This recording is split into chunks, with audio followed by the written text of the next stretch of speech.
بسم اللہ الرحمن الرحیم نحمده ونصلی ونسلم علی رسولہ الکریم اما بعد فاعوذ باللہ من الشیطان الرجیم بسم اللہ الرحمن الرحیم قد افلح المؤمنون الذین هم فی صلاتهم خاشعون والذین هم عن اللغو معرضون والذین هم للزکاة فاعلون صدق اللہ مولانا العظیم رب اشرح لی صدری ویسر لی امری واحلل عقدة من لسانی یفقهوا قولی اللہم صلی علی محمد وعلی آل محمد کما صلیت علی ابراہیم وعلی آل ابراہیم انک حمید مجید اللہم بارک علی محمد وعلی آل محمد کما بارکت علی ابراہیم وعلی آل ابراہیم انک حمید مجید۔ 18ویں سپارے کے اندر دو صورتیں ہیں، سورۃ المومنون اور سورۃ النور۔ سورۃ المومنون مکی صورت ہے اور اس میں 6 رکوع اور 118 آیات ہیں، اور اس صورت کا جو موضوع ہے وہ ہے کامیابی اور ناکامی کا تعین، کس چیز کو کامیابی کہا جائے اور کس چیز کو ناکامی کہا جائے۔ رسول اکرم صلی اللہ تعالیٰ علیہ وسلم پر ایمان لانے والوں کا حال یہ تھا کہ جب وہ فقر و فاقوں میں مبتلا ہوئے، تنگی اور تکلیف ان پر آئی، شدائد مصائب اور پریشانیاں آئیں، اور مصائب اور پریشانیوں کے پہاڑ توڑ دیے گئے مکی زندگی میں، تو اس وقت کافروں نے یہ کہنا شروع کیا یہ تو ناکام لوگ ہیں، یہ تو زندگی کی لذتوں سے ہاتھ دھو بیٹھے، زندگی کی راحتیں انہیں میسر نہیں ہیں، زندگی کا چین سکون ان کو میسر نہیں ہے، تو یہ تو تباہی کی طرف جا رہے ہیں، ناکامی کی طرف جا رہے ہیں، اور ہماری تجارتیں بھی بحال ہیں، اور ہمارے ہر قسم کے تعلقات بھی بحال ہیں، اور ہم تو کامیاب ہیں اور یہ ناکام ہیں۔ تو از خود انہوں نے کامیابی اور ناکامی کو متعین کرنا شروع کیا۔ اس پر اللہ پاک نے یہ صورت نازل فرمائی، قد افلح المؤمنون، پکی بات ہے، قسم ہے، اہل ایمان ہی کامیاب ہے۔ فقر و فاقے میں جو ہیں، تنگ دستی میں ہیں، کھانے کو کچھ بھی نہ ملے، فاقے سے زندگی گزر رہی ہے، 3 دن فاقہ آ گیا، اسی فاقے میں اگر جان چلی جائے لیکن ایمان ان کے پاس محفوظ ہے، یہ ہے اصل کامیابی۔ تو اصل کامیابی ایمان کا ہونا ہے، اور اصل ناکامی ایمان کا نہ ہونا ہے۔ ایمان کا ہونا کامیابی اور ایمان کا نہ ہونا وہ ناکامی ہے۔ اس لیے فرمایا قد افلح المؤمنون، کامیاب ہیں اہل ایمان۔ پھر ان کی چند صفات ذکر فرمائی، الذین هم فی صلاتہم خاشعون، نمازوں میں جھکاؤ ہے، خشوع خضوع ہے، اللہ کے سامنے خشیت اور خوف کے ساتھ کھڑے ہوتے ہیں۔ والذین هم عن اللغو معرضون، فضولیات سے اپنے آپ کو بچاتے ہیں، فضول بولنے سے، فضول کمائی سے، اور فضول بات کرنے سے، فضول کام کرنے سے، ہر عبث کام سے جس کا نہ دینی اور نہ دنیاوی فائدہ، اس کام سے اپنے آپ کو بچاتے ہیں، یہ کامیاب ہے۔ والذین هم للزکاة فاعلون، اپنے دلوں کا جو تزکیہ کرتے ہیں، دل میں کفر نہیں، نفاق نہیں، ایمان کے بارے میں شک نہیں، دل میں ایمان ہے، دل میں توحید ہے، دل میں خالص اللہ کی ذات عالی پر بھروسہ ہے، دل نفرتوں سے پاک ہے، حسد سے پاک ہے، کدورت سے پاک ہے، نفرتوں سے، کینوں سے پاک ہے، یہ کامیاب لوگ ہیں۔ والذین هم لفروجہم حافظون، اپنی شرمگاہوں کی حفاظت کرنے والے ہیں، یہ کامیاب ہے۔ اور والذین هم لاماناتہم وعہدہم راعون، اور اسی طرح سے اپنی وعدوں کی پاسداری کرنے والے، امانتوں کی رعایت رکھنے والے، یہ کامیاب ہے۔ والذین هم علی صلواتہم یحافظون، اور نمازوں کی حفاظت کرنے والے وہ کامیاب ہیں۔ آغاز بھی نماز سے، اختتام بھی نماز پر، اشارہ اس بات کی طرف ہے کہ نماز کی اگر پابندی ہو تو یہ بیچ کے تمام جرائم اور گناہوں سے انسان بچ سکتا ہے۔ تو اس صورت نے کامیابی کو متعین کیا کہ جس چیز کو آپ کامیابی سمجھتے ہو، دنیا کا مال و متاع اور سامان کا ہو جانا، وہ کامیابی نہیں ہے۔ کامیابی حقیقت میں یہ ہے جو اہل ایمان کے پاس ہے۔ اور پھر اللہ تبارک و تعالیٰ نے انسان کی تخلیق کو ذکر فرمایا کہ تخلیق اللہ کی قدرت کا ایک بہت بڑا کرشمہ ہے کہ اللہ تبارک تعالیٰ نے اس حقیر انسان کو، اس حقیر اور ذلیل پانی کو، قطرے کو اللہ پاک نے عزت عطا فرمائی۔ فتبارک اللہ احسن الخالقین، کیا ہی خوب پیدا کرنے والا وہ پروردگار ہے۔ اور پھر سمجھایا کہ اس کے بعد تمہیں مرنا ہے، اور مرنے کے بعد تم سے سوال جواب ہوگا، تم اٹھائے جاؤ گے۔ جس طرح سے اللہ نے عدم سے تمہیں وجود میں لایا ہے، اسی طرح سے موت کے بعد تمہیں دوبارہ زندہ کر سکتا ہے۔ پھر معاش کے اسباب سمجھائے، آسمان سے اللہ نے پانیوں کو برسایا، اور ان پانیوں کے ذریعے سے اللہ نے نباتات کو اگایا۔ یہ سب کچھ تمہاری معاش کے اسباب اللہ نے بنائے۔ اور اقوام ماضیہ میں سے، گزشتہ اقوام میں سے حضرت نوح علیہ السلام کی قوم اور حضرت ہود علیہ السلام کی قوم کا اجمالی تذکرہ یہاں دعوتیں ذکر ہیں کہ ان لوگوں نے بھی کس کو کامیابی سمجھا، جس کو کامیابی سمجھا تھا، اللہ پاک نے ان تمام اسباب کے ہوتے ہوئے ان کو ناکام کیا۔ اور ان کے انبیاء علیہ السلام نے بھی انہیں کامیابی کی طرف دعوت دی تھی۔ جب انہوں نے انبیاء کی دعوت کو ٹھکرایا تو اللہ پاک نے جن چیزوں کو انہوں نے کامیابی کے اسباب سمجھا تھا، انہی اسباب کے اندر اللہ نے ان کو تباہ کر دیا۔ تو ان دو قوموں کے احوال سے یہ سبق سنایا۔ اور اس کے بعد حضرت موسیٰ علیہ السلام اور حضرت ہارون علیہ السلام، اور اختصار کے ساتھ حضرت یحییٰ علیہ حضرت عیسیٰ علیہ السلام کا تذکرہ ہوا۔ اور پھر یا ایھا الرسل کلوا من الطیبات، جمیع انبیاء کو، تمام کے تمام انبیاء علیہ السلام کو خطاب کر کے یہ کہا، اے رسولو پاکیزہ چیزیں کھایا کرو اور نیک اعمال کیا کرو۔ یہ ہر نبی کو پیغام تھا، ہر رسول کو یہ پیغام تھا۔ تصور نہیں ہوتا کہ نبی کسی حرام کی طرف جائے گا۔ یہ سمجھایا ہی جا رہا ہے کہ اس دنیا کے اندر کامیابی کا بہت بڑا راز انسان کا کیا ہے کہ اس کا رزق حلال ہو، وہ کھائے تو حلال کھائے۔ جب اس کے پیٹ کے اندر حلال روزی جائے گی تو اس کے اندر اس کی عقل صحیح کام کرے گی، اور اسی طرح سے وہ اللہ کی تعلیمات، وحی کی تعلیمات کی وہ پیروی کرنے والا ہوگا، اللہ کی بندگی کو بجا لانے والا ہوگا۔ اگر وہ حلال کو چھوڑ کر حرام کو اختیار کرتا ہے اور حرام سے اپنے پیٹ کو پالتا ہے تو پھر اس انسان میں اور جانور کی زندگی میں کیا فرق ہے؟ ایک انسان جو ممتاز ہے جانوروں سے، حیوانات سے، جو اللہ پاک نے اس کو امتیاز عطا فرمایا، کس بنیاد پر؟ کہ اس کو اللہ پاک نے احکام کا مکلف بنایا ہے۔ اور پھر مزید کامیابی کی چند صفات ذکر فرمائی، وَإِنَّ الَّذِينَ هُم مِّن خَشْيَةِ رَبِّهِم مُشْفِقُونَ، پروردگار سے جو ڈرنے والے ہوتے ہیں، جو اللہ کی آیات پر ایمان رکھتے ہیں، جو اللہ کے ساتھ کسی کو شریک نہیں ٹھہراتے، وَالَّذِينَ يُؤْتُونَ مَا آتَوا وَقُلُوبُهُمْ وَجِلَةٌ أَنَّهُمْ إِلَىٰ رَبِّهِمْ راجعون، اور ان کے دل ہر وقت اللہ کے خوف سے کانپ رہے ہوتے ہیں، نیک اعمال کر کے بھی وہ ڈر رہے ہوتے ہیں کہ کہیں عمل کا حق ایسا نہیں ہے کہ ہم سے عمل کا حق چھوٹ گیا ہو، حق پورا ادا نہ ہوا ہو۔ اولئک یسارعون فی الخیرات، یہ ہیں سبقت کرنے والے، نیکیوں کی طرف آگے بڑھنے والے۔ اور پھر نام عمل سمجھایا کہ قیامت کے دن ہر انسان کا نام عمل سامنے آئے گا۔ ولدینا کتاب ینطق بالحق وہم لا یظلمون، ایک کتاب ہمارے پاس نام عمل تمہارا ہے، اس میں لکھا ہوا ہوگا اور ذرہ برابر ان پر کوئی ظلم اور کوئی زیادتی نہیں کی جائے گی۔ اور پھر اس کے بعد اللہ تبارک تعالیٰ نے اپنی قدرت کے چند دلائل سمجھائے۔ اللہ وہ ذات ہے جس نے تمہارے لیے سمع، بصر، افئدہ، دل کو پیدا کیا، کانوں کو اللہ نے بنایا، آنکھوں کو بنایا۔ یہ کس لیے بنایا ہے؟ یہ اس لیے بنایا تھا کہ اللہ تبارک تعالیٰ کی قدرت کو دیکھو، سمجھو اور سوچو، ورنہ کان، آنکھیں، دل، یہ چیزیں تو حیوانات کے پاس بھی ہیں۔ اللہ نے انسان کو جو امتیاز دیا ہے کہ وہ آنکھ ہی کیا آنکھ ہے کہ جو آنکھ اللہ کی قدرت کو نہ دیکھ سکے، اس کان میں کوئی خیر نہیں ہے جو اللہ پاک کی باتوں کو نہ سن سکے، اس دل کے اندر کوئی خیر نہیں ہے جس دل کے اندر اللہ کی محبت نہ ہو، جو اللہ کی محبت سے جو دل خالی ہے۔ وَهُوَ الَّذِي يُحْيِي، موت و حیات کا اللہ ہی مالک ہے، دن رات کا نظام اسی کے تابع ہے، اسی کے حکم کے تابع ہے۔ جو پروردگار اتنا کچھ کرتا ہے، تمہیں یہ شبہ ہے کہ قیامت کے دن وہ کیسے اٹھائے گا؟ قالوا، کہتے ہیں اَإِذَا مِتْنَا وَكُنَّا تُرَابًا وَعِظَامًا أَإِنَّا لَمَبْعُوثُونَ، کیا ہم جب مٹی ہو جائیں گے، ریزہ ریزہ ہو جائیں گے، ہمیں اٹھایا جائے گا اور ہمارے آباء و اجداد کو بھی اٹھایا جائے گا؟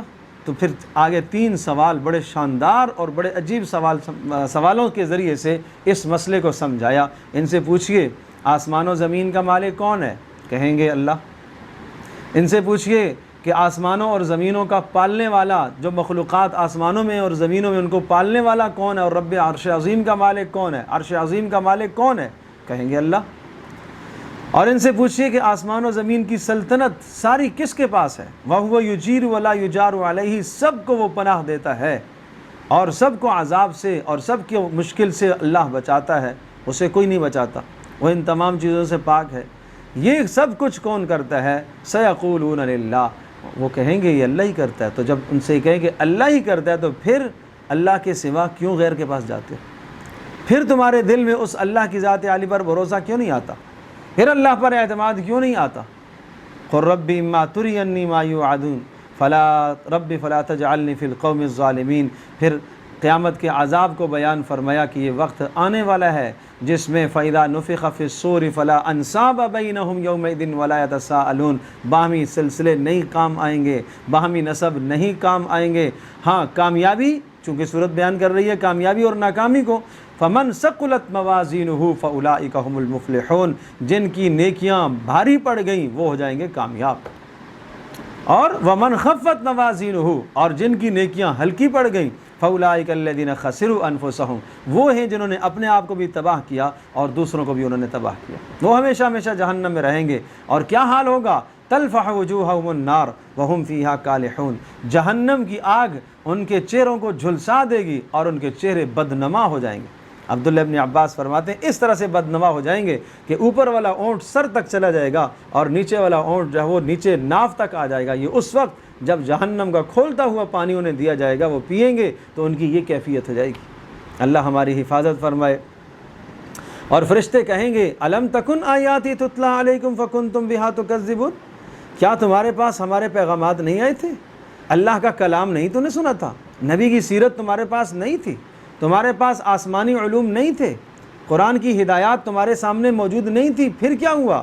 قالو، کہیں گے ربنا غلبت علینا شقوتنا وکنا قوما ضالین، اے اللہ ہمارے اوپر بدبختی غالب رہی ہے اور ہم غفلت میں پڑے رہے، اے اللہ ایک مرتبہ موقع دے دے، ہم دنیا میں چلے جائیں، نیک اعمال کر کے آ جائیں گے۔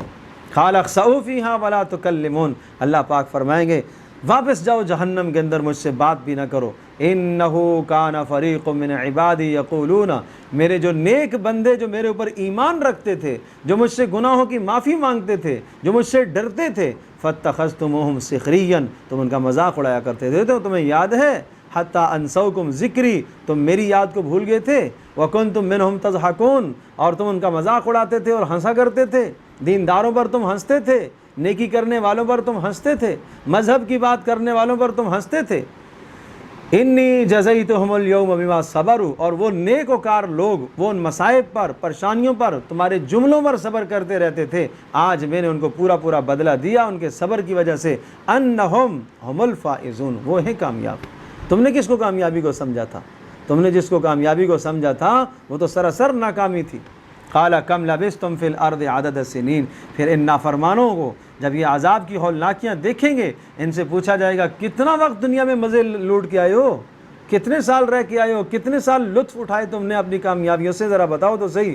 قالوا، کہیں گے لبثنا یوما او بعض یوم فاسأل العادین، ایک دن رہے ہیں، آدھا دن رہے ہیں، یعنی دنیا کی ساری لذتیں جہنم کی ہولناکیوں کو دیکھ کر ساری لذتیں بھول جائیں گے، اور اللہ پاک کہیں گا جاؤ عادین شمار کرنے والوں سے، فرشتوں سے پوچھو تمہیں کتنی زندگی دی گئی تھی اور تمہیں کیا کیا نعمتیں دی گئی تھیں، سب تم بھول گئے ہو، اس عذاب کو دیکھ کر تم بھول گئے ہو، تم کس کو کامیابی سمجھ بیٹھے؟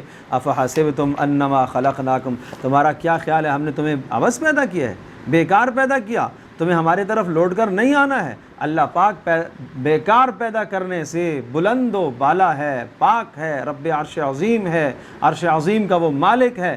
یاد رکھو اس پروردگار کے علاوہ کسی کو جس نے پکارا اپنی مشکل میں، جس نے کسی کو الہ بنایا، کسی کو معبود بنایا، اس کے پاس کوئی حجت نہیں، کوئی دلیل نہیں، اس کا حساب اللہ کے پاس ہوگا، اور ایسے ظالموں کو اللہ پاک کامیاب نہیں کیا کرتا۔ لہٰذا آپ یہ دعا کرتے رہیے رب اغفر وارحم وانت خیر الراحمین، اے اللہ تو ہمارے اوپر مہربانی فرما، اے اللہ ہمارے گناہوں کو معاف فرما اور ہمیں دین پر استقامت عطا فرما۔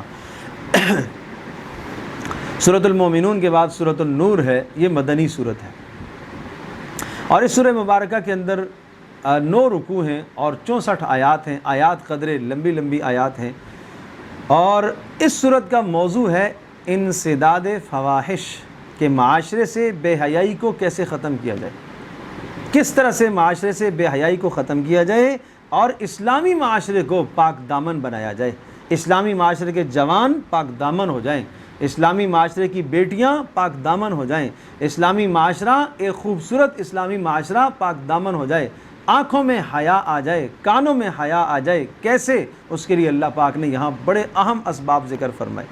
یہاں ایک بات سمجھنے کی ہے، جس طرح سے کھانا پینا انسان کی ضرورت ہے، اسی طرح سے جنسی تسکین بھی انسان کی ضرورت ہے۔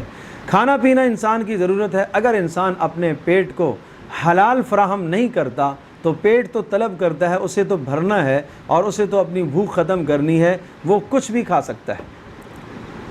تو اسلام نے حد بتائی ہے کہ آپ کو کیا کیا کھانا ہے، کیا کیا پینا ہے، اپنی اس ضرورت کو کیسے پورا کرنا ہے۔ بالکل اسی طرح سے جنسی تسکین یہ انسان کی ایک فطرت ہے، اور اللہ تبارک و تعالیٰ نے یہ فطرت اس انسان میں اس لیے رکھی ہے کہ نسل انسانی کا سلسلہ قیامت تک برقرار رکھنا تھا۔ اگر یہ سلسلہ اور یہ فطرت خالق کائنات انسان کے اندر نہ رکھتا تو نسل انسانی آگے نہ چلتی۔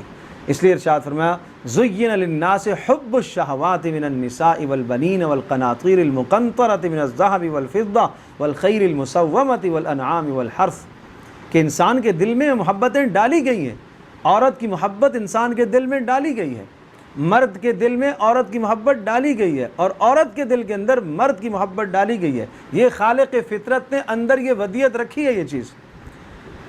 اب یہ اس کی ضرورت ہے۔ اگر یہ ضرورت اللہ پاک نہ پیدا کرتا تو کون شادیاں کرتا، کون بچے پالتا، کون ان جھنجھٹوں کے اندر پڑتا اور ان مصائب اور پریشانیوں کے اندر پڑتا؟ وہ کہتا میں اللہ کی بندگی کر کے کنارے میں لگا رہوں گا، اللہ کو یاد کروں گا۔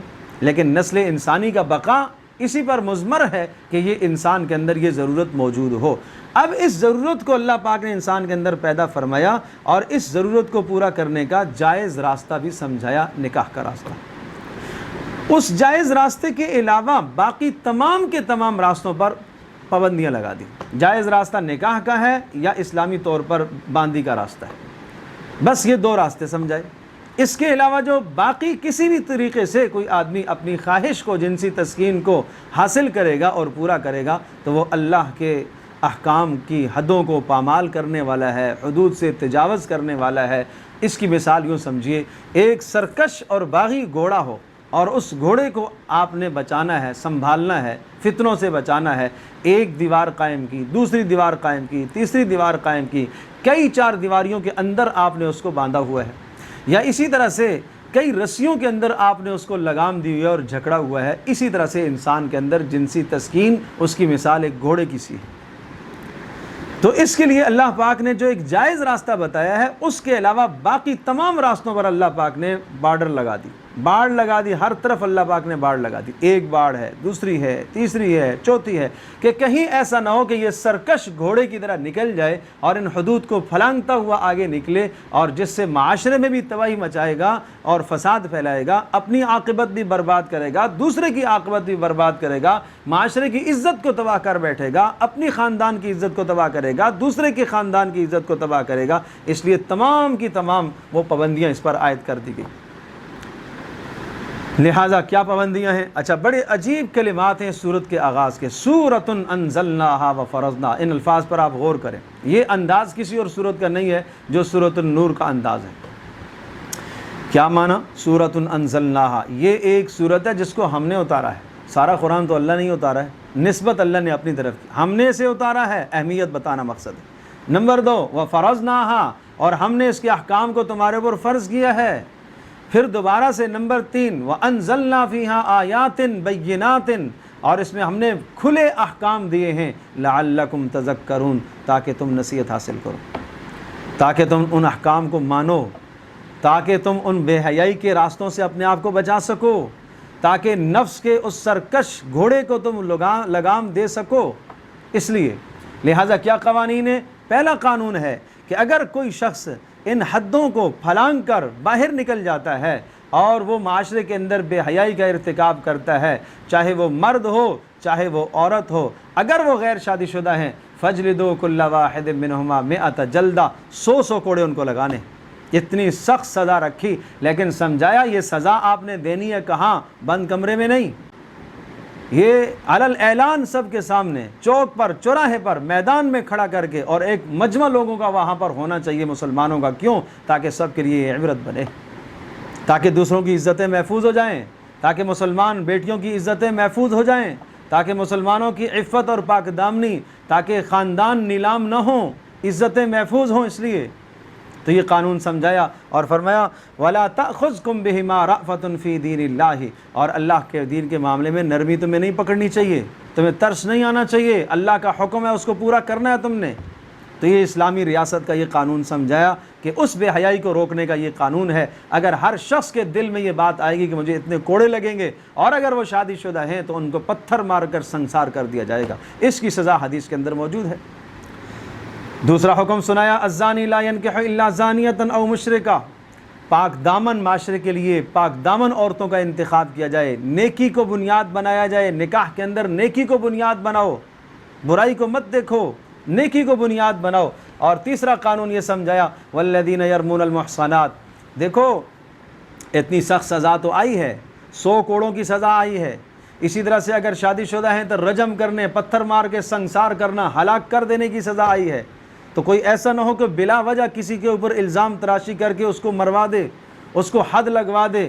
کہا اگر کوئی شخص کسی پر الزام تراشی، زنا کا بہتان، تہمت لگاتا ہے اور پھر 4 گواہ اگر نہیں لا سکتا تو فجلدوہم 80 جلدہ، اس الزام تراشی کرنے والے کو 80 کوڑے لگائے جائیں گے۔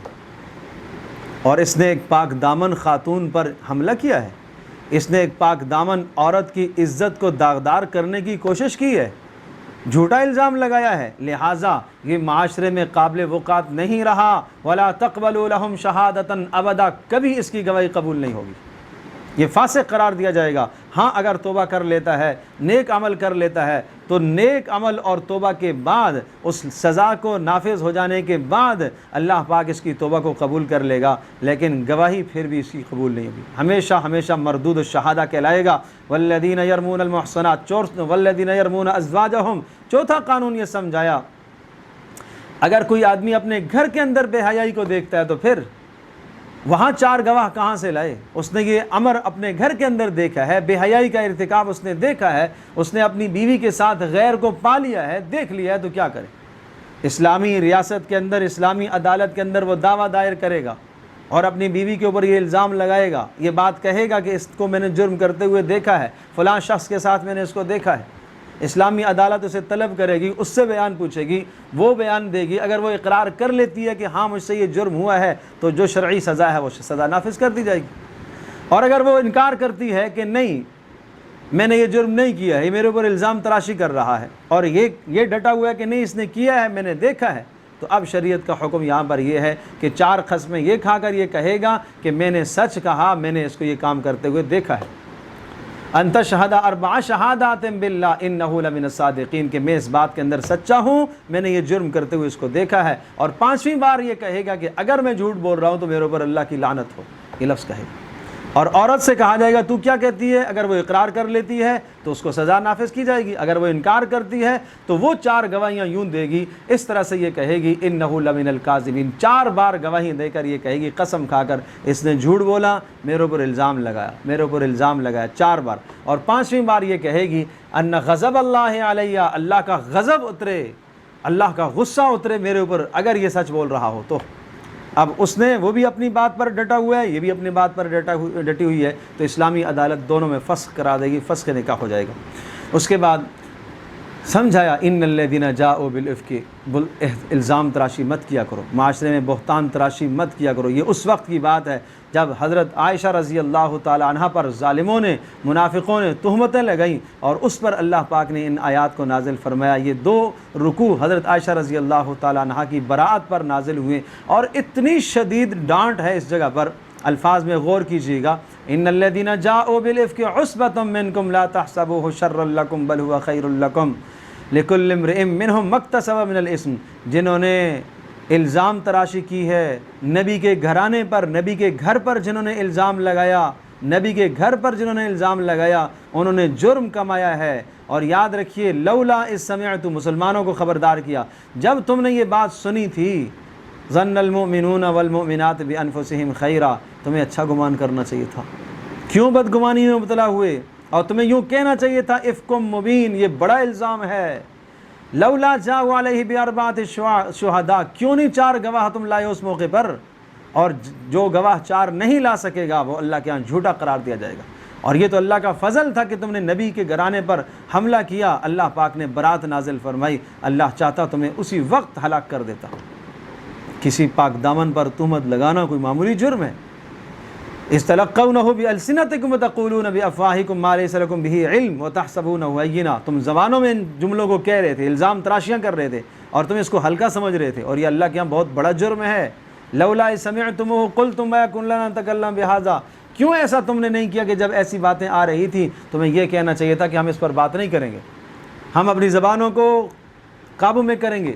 سبحانک ھذا بہتان عظیم، یہ بہت بڑا الزام ہے۔ یعظکم اللہ، اللہ تمہیں واعظ کرتا ہے، نصیحت کرتا ہے، آج کے بعد اس قسم کی بے حیائی کا ارتکاب نہیں ہونا چاہیے، ایسا الزام تراشی کسی پر اس طرح سے نہیں ہونی چاہیے۔ اور اللہ پاک تمہارے سامنے اپنے احکام کو کھول کھول کے بیان کرتا ہے۔ اور یاد رکھنا، ان الذین یحبون ان تشیع الفاحشہ، جو لوگ بے حیائی کو فروغ دینا چاہتے ہیں، بے حیائی کی باتوں کو معاشرے میں عام کرتے ہیں، پھیلاتے ہیں، بے حیائی کے اشتہار پھیلاتے ہیں، ایسی فحش فلموں کو وہ وجود کے اندر لے کر آتے ہیں اور ان کی جو ہے ترسیل دائیں بائیں کرتے ہیں، فرمایا ایسوں کے لیے دردناک عذاب کی اطلاع دے دو، اور یہ اللہ کا فضل نہ ہو اسی وقت وہ پکڑے جائیں۔ یا ایھا الذین آمنوا لا تتبعوا خطوات الشیطان، یہ الزام تراشی کرنا یہ شیطان کا نقش قدم ہے، خبردار شیطان کے نقش قدم پر مت چلنا۔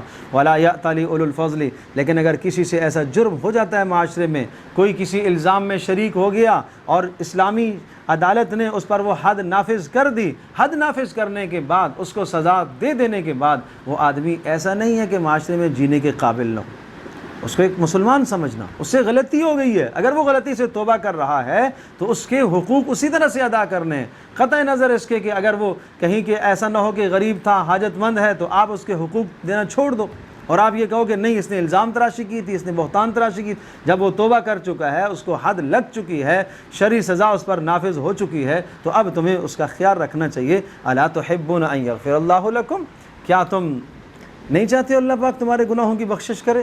اس پر اللہ پاک تمہارے گناہوں کی بخشش کرے گا۔ یہ پاک دامن معاشرہ ہے، یہ پاک دامن معاشرے کے اصول سمجھائے، کتنے خوبصورت اصول سمجھائے۔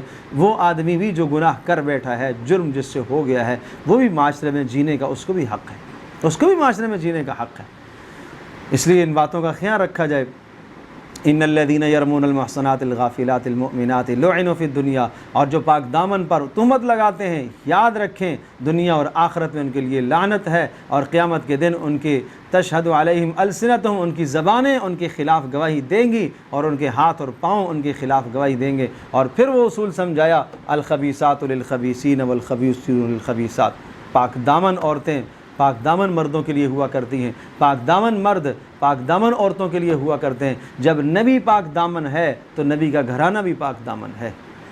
اور یا ایھا الذین آمنوا لا تدخلوا بیوتا غیر بیوتکم حتی تستأنسوا، یہ سمجھایا کہ انسداد فواحش، بے حیائی کو معاشرے سے ختم کرنے کے جو اصول ہیں ان کو آپ اپناؤ۔ جب تم کسی کے گھر میں جاؤ گے، اگر بلا اجازت تم داخل ہو جاتے ہو، بغیر اجازت لیے تم گھر میں گھس جاتے ہو، ممکن ہے تمہاری نظر کسی غیر محرم پر پڑے اور تمہارے دل کے اندر کوئی خیال پیدا ہو جائے، تمہارے دل میں کوئی روگ پیدا ہو جائے، تمہارے دل میں کوئی برائی آ جائے۔ اس لیے یہ اصول سمجھایا کہ کسی کے گھر میں داخل ہوتے وقت بغیر اجازت کے مت جانا، سلام کر کے اجازت لے کے داخل ہونا ہے، یہ قانون سمجھایا۔ فَإِن لَّمْ تَجِدُوا فِيهَا أَحَدًا فَلَا تَدْخُلُوهَا حَتَّى يُؤْذَنَ لَكُمْ، اگر گھر میں کوئی موجود نہیں ہے، جواب نہیں آ رہا، جب تک تمہیں اندر داخل ہونے کی اجازت نہ ملے مت داخل ہو جاؤ، اور اگر تم سے کہا جائے ابھی نہیں ملنا چاہتا واپس چلے جاؤ، واپس چلے جانا چاہیے۔ آپ سوچو تو صحیح کہ یہ چھوٹے چھوٹے قوانین اللہ نے قرآن میں کیوں ذکر فرمائے، اور تفصیل سے اللہ پاک نے ان شقوں کو ذکر فرمایا کہ تاکہ یہ بے حیائی معاشرے میں نہ پیدا ہو۔ کسی کے گھر میں داخل ہونے کے آداب سمجھائے۔ آپ نے فرمایا گھر میں داخل ہونے سے پہلے دستک دو، آہٹ کرو۔ اپنے گھر میں جاتے ہو، اگر تمہارے اپنے گھر کے اندر غیر محرم ہیں، ایک آدمی اپنے گھر میں داخل ہوتا ہے، بھابیاں ہیں اس کے گھر میں، بھابھی اس سے غیر محرم ہے، اسے دستک دے کے داخل ہونا چاہیے، اسے آہٹ کر کے داخل ہونا چاہیے، بھابھی کو الگ کمرے میں چلا جانا چاہیے۔ یہ شریعت کے جو اصول اور ضابطے ہیں، فرمایا اس میں تمہارے لیے خیر ہے، اس میں تمہارے لیے بہتری ہے۔ ذالکم ازکیٰ لکم، یہ تمہارے لیے پاکیزگی ہے۔ ہوا ازکیٰ لکم وَإِن قِیلَ لَکُمُ ارْجِعُوا فَارْجِعُوا ہُوَ أَزْکَىٰ لَکُم، یہ باتیں تمہارے لیے بہتر ہے۔ اور لیس علیکم جناح ان تدخلوا بیوتا غیر مسکونۃ فیہا متاع لکم، ہاں اگر کئی ایسے گھرانے ہیں، ایسے گھر ہیں جہاں تمہارا کوئی ساز و سامان، تمہیں کوئی کام وہاں پیش آیا ہے اور وہاں کوئی خواتین کا معاملہ نہیں ہے گھر کے اندر، اور وہ اذن عام ہے، ہر آدمی وہاں داخل ہوتا ہے، تو ٹھیک ہے، وہاں اجازت لیے بغیر اگر آپ چلے جاتے ہو تو کوئی مذائقہ نہیں۔ 7واں اصول، قل للمؤمنین یغضوا من ابصارہم، ایمان والے اپنی نگاہوں کو نیچا رکھیں، شرم گاہ کی تحفظ کے لیے نگاہ کی حفاظت ضروری ہے، نگاہ پر پہرا بیٹھاؤ، عورتوں سے بھی حکم ہے، مردوں سے بھی حکم ہے، الگ الگ عورتوں کو حکم دیا، الگ عورتوں کو، مردوں کو الگ۔ ولا یبدین زینتہن الا ما ظہر منہا، اور عورتیں اپنی زیب و زینت ظاہر کر کے باہر مت نکلا کریں، ان کو زیب و زینت کو ظاہر کرنے کی اجازت نہیں ہے، بے حجاب ہو کر، گریبان کھول کر، چہرہ کھول کر، سر کے بال کھول کر باہر نکلنے کی اجازت نہیں ہے۔ وَلَا يُبْدِينَ زِينَتَهُنَّ إِلَّا لِبُعُولَتِهِنَّ، ہاں چہرے کی زینت، ہاتھوں کی زینت وہ ظاہر کر سکتی ہیں، کن کے سامنے؟ لِبُعُولَتِهِنَّ، اپنے شوہروں کے سامنے، اور اسی طرح سے شوہروں کے باپ کے سامنے، او آباء بعولتهن، اسی اپنے باپوں کے سامنے، شوہروں کے باپ کے سامنے، شوہروں کے بیٹوں کے سامنے، او ابناء بعولتهن، اپنے بیٹوں کے سامنے، شوہروں کے بیٹوں کسی دوسری بیوی سے ہوں ان کے سامنے، یا اپنے اسی طرح سے بھائیوں کے سامنے، اور اسی طرح سے اپنے بھتیجوں کے سامنے، بھانجوں کے سامنے، یا عورتوں کے سامنے، او نسائہن، اپنی عورتوں کے سامنے۔ یہ اشارہ ہے غیر مسلم عورتوں کے سامنے بھی تم اپنی زیبائش اور آرائش کو نہ دکھاؤ، اس لیے کہ وہ تمہاری آرائش زیبائش کو دیکھ کر غیر مسلم کافروں کے سامنے جا کر تمہارے حسن و جمال کا تذکرہ کرے گی، یہ عفت اور پاک دامنی کے خلاف ہے۔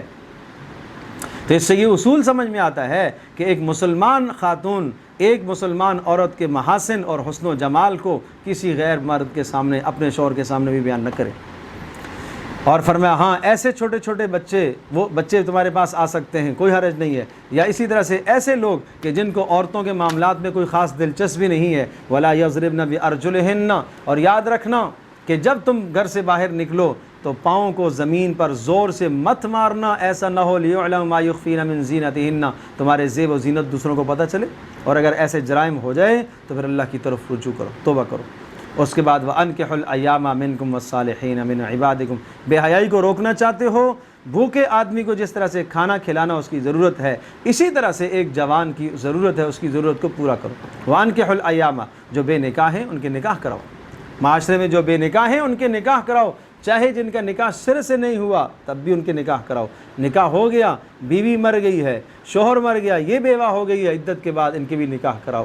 اچھا سوال یہ ہے کہ کیسے نکاح کرائیں؟ ابھی تو اس کے پاس اسباب نہیں ہے۔ ان یکونوا فقراء یغنیہم اللہ من فضلہ، اگر یہ فقیر ہیں اور تمہاری نیت پاک دامنی کی ہے اور نیکی کی ہے، اللہ اپنے فضل سے غنی کرے گا، اللہ اپنے فضل سے غنی کرے گا۔ اور جب تک یہ اسباب نہیں بنتے، وَلْيَسْتَعْفِفِ الَّذِينَ لَا يَجِدُونَ نِكَاحًا حَتَّى يُغْنِيَهُمُ اللَّهُ مِنْ فَضْلِهِ، پاک دامنی اختیار کریں، گناہوں سے بچتے رہیں، نافرمانیوں سے بچتے رہیں، اور پھر اللہ نور السماوات، اللہ کے نور کی مثال، ایمان کا نور جس کے دل میں، سینے میں جتنا مضبوط ہوگا اتنا ہی وہ گناہ سے بچ سکے گا۔ اور پھر اللہ نے اپنی قدرت کے چند دلائل ذکر فرمائے، آسمان و زمین میں ہر شے اللہ کی تسبیح بیان کرتی ہے، فضاؤں میں پرندے لٹکے ہوئے اللہ کی تسبیح بیان کرتے ہیں، اسی طرح سے فضاؤں میں بڑے بڑے بادل جو بارشوں کو منتقل، اور ہوائیں جو بارشوں کو منتقل کرتی ہیں، بادلوں کو دائیں بائیں منتقل کرتی ہیں، جہاں چاہتا ہے اللہ تبارک و تعالیٰ ان کو برساتا ہے۔ اور اللہ پاک نے قسمہ قسم کے چوپائے پیدا کیے، جانور پیدا کیے، بعض ایسے ہیں جو 2 پیر والے، بعض ایسے ہیں جو 4 پیر والے، بعض ایسے ہیں جو زمین پر رینگتے ہیں، بعض جو اڑتے ہیں، یہ سب یخلق اللہ ما یشاء، یہ اللہ کی قدرت کی نشانیاں۔ ان سب کو ذکر کرنے کے بعد اللہ پاک اتنی قدرت والا، کیا خیال ہے تمہارا؟ افی قلوبہم مرض ام ارتابوا ان یحیف اللہ علیہم ورسولہ، یہ جو تمہیں احکام سنائے ہیں، سخت احکام بھی ہیں، اور یہ سب کچھ کس لیے ہے؟ تاکہ تمہاری عزتیں محفوظ رہیں، معاشرہ پاک دامن رہے۔ تمہارا کیا خیال ہے کہ اللہ اور اس کا رسول تمہارے پر کوئی ظلم کرے گا؟ اللہ اور اس کا رسول ایسے احکام سنا کر تمہارے پر زیادتی کرنا چاہتا ہے؟ نہ، یہ اس کی مہربانی کا تقاضا ہے، یہ ان کی مہربانیاں ہیں۔ اور پھر ایمانداروں کی مثال یہ ہے کہ ایمانداروں کے سامنے ایسے احکام آتے ہیں تو فوری کہتے ہیں سمعنا و اطعنا، ہم نے مانا اور ہم نے اللہ کی بات کو قبول کیا، ایسے ہی لوگ کامیاب ہوتے ہیں۔ اور پھر اسی طرح سے خلافت کو سمجھایا، وعد اللہ الذین، یہ اسلامی ریاست یہ ان قوانین کا اجرا اور نفاذ کرے، اور اللہ کا وعدہ ہے لَيَسْتَخْلِفَنَّهُمْ فِي الْأَرْضِ كَمَا اسْتَخْلَفَ الَّذِينَ مِنْ قَبْلِهِمْ، اگر تم اللہ کے احکام کو نافذ کرو گے اللہ تمہیں اس دھرتی پر خلافت عطا کرے گا، اور خلافت میں استحکام بھی دے گا، وَلَيُبَدِّلَنَّهُم مِّن بَعْدِ خَوْفِهِمْ أَمْنًا، خوف و ہراس کو ختم کر کے اللہ پاک امن کو پیدا کرے۔ لیکن اس کا تعلق یہاں ہے کہ اگر معاشرے کے اندر بے حیائی ہوگی تو تمہارا امن چھن جائے گا، خوف و ہراس پھیل جائے گا،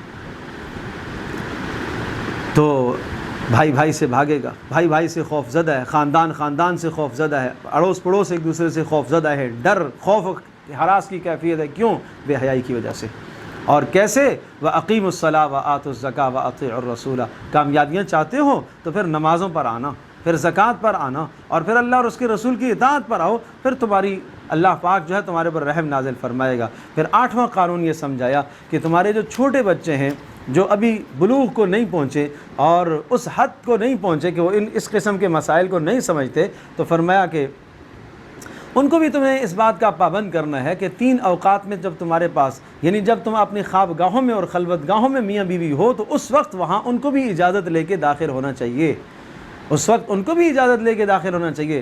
ہاں ہر وقت وہ اجازت نہ لیں کہ تو کوئی مذائقہ نہیں ہے، لیکن تمہاری خلوت گاہوں میں وہ اجازت لیں، اور جب وہ بلوغ کو پہنچ جائیں تو پھر اسی طرح سے وہ اجازت لے کے داخل ہوں گے جس طرح سے بڑے اجازت لے کے داخل ہوتے ہیں۔ اور ساتھ تخفیف بھی سنا دی کہ ہاں وہ بڑھاپے میں پہنچ جانے والیاں کہ جو اب نکاح کی کوئی امید نہیں رکھتی، فرمایا ان کے لیے کچھ نہ کچھ تخفیف ہے۔ فَلَيْسَ عَلَيْهِنَّ جُنَاحٌ أَن يَضَعْنَ ثِيَابَهُنَّ غَيْرَ مُتَبَرِّجَاتٍ بِزِينَةٍ، زینت کو وہ بھی ظاہر نہ کریں، لیکن اگر وہ پردے میں کچھ تخفیف کر لیتی ہیں تو بہتر ہے، کوئی گنجائش ہے ان کے لیے۔ وَإِن يَسْتَعْفِفْنَ خَيْرٌ لَهُنَّ، اور پھر بھی اگر وہ پاک دامنی اور پردے کا اہتمام ان تمام چیزوں کا کرتی ہیں تو یہ ان کے لیے بہتر ہے۔ اور پھر آخر میں یہ سمجھایا کہ یہ اللہ اور اس کے رسول کے احکام ہیں، اللہ اور اس کے رسول کے احکام کی پیروی کرنا یہ ایمانداروں کی نشانی ہے۔ اور فَلْيَحْذَرِ الَّذِينَ يُخَالِفُونَ عَنْ أَمْرِهِ، جو اللہ اور اس کے رسول کے حکم کی خلاف ورزی کریں انہیں ڈرنا چاہیے، أَن تُصِيبَهُمْ فِتْنَةٌ أَوْ يُصِيبَهُمْ عَذَابٌ علیم، اس دنیا میں بڑا کوئی فتنہ آئے گا یا اس دنیا میں دردناک عذاب آئے گا ان پر۔ الا ان للہ ما فی السماوات والارض، خبردار سوچ لو آسمانوں اور زمینوں کی ساری سلطنت اللہ ہی کے پاس ہے، اور جس حالت میں تم ہو اللہ تمہارے حالات سے باخبر ہے، واقف ہے۔ وَيَوْمَ يُرْجَعُونَ إِلَيْهِ فَيُنَبِّئُهُم بِمَا عَمِلُوا، اور جس دن تم اللہ کے پاس جاؤ گے تو وہ تمہیں تمہارے اعمال بتلائے گا۔ واللہ بکل شیء علیم، اور اللہ پاک تمہارے ہر اعمال سے باخبر ہے۔ اللہ تبارک و تعالی ہمیں سمجھنا اور عمل کرنا آسان فرمائے۔